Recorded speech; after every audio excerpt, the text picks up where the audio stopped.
If I was a superhero, the superpower that I would want is to be able to hear people's thoughts or to be able to know what's going through people's minds. There's a few reasons why I would want to have that power. I think many arguments begin over miscommunication. And I think if I could know what people were thinking or know what was going through their mind, then maybe some of those miscommunications and misunderstandings would decrease. Sometimes I listen to my friends talk and they're both arguing the same point but in different ways, but they're arguing with each other because they're just not hearing each other. They're not listening.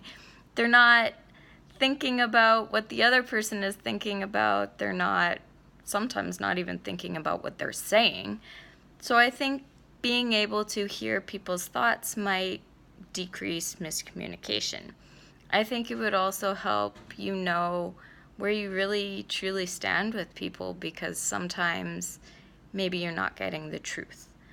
What they're thinking and what they're saying could be two totally different things.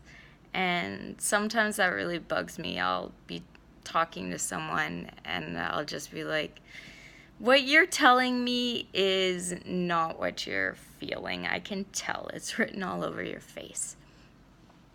But the main reason why I would want to be able to hear people's thoughts is because I think it would help me with my clients. I work with quite a few nonverbal children, and there are times when I just look over at them and I wish I could know what was going through their head. Sometimes I look and you can almost see the wheels turning as they're thinking, especially when they're learning something new. Just the way their little eyebrows go together and they stop and they look. I wish I could know what they're thinking, because then I think it would be helpful to me to be able to help them, because maybe they're thinking about something that I've never even considered and it's confusing them.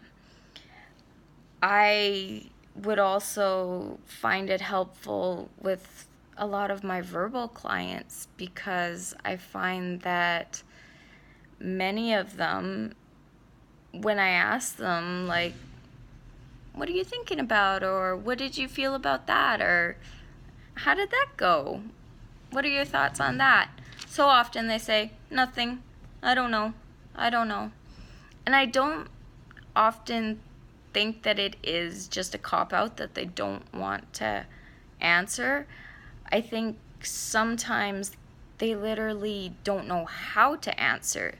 They may have the thought up here, but to get it out into words is a huge process for them.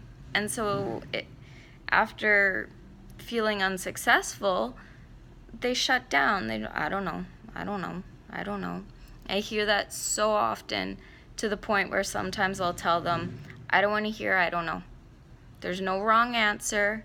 I want to hear what you're thinking. Obviously, I do that if the child's older and higher functioning and is able to process that sort of thing. I also would really like to be able to know what animals are thinking. I think they have thoughts as well. There are times when I'll watch my cat and she'll go to her toy box and just dig and toss toys aside until she finds one particular toy. And it's as if she had this thought in her mind, I want to play with the red mouse with the feather tail. And no other toy will do it for her. She'll sit and she'll dig through her toy box until she finds that particular toy. So if she didn't have thoughts, I don't think she would do that. But I'm not an animal expert, so who knows. So I think it would be cool to be able to hear people's thoughts. But at the same time, it might also be a little bit terrifying.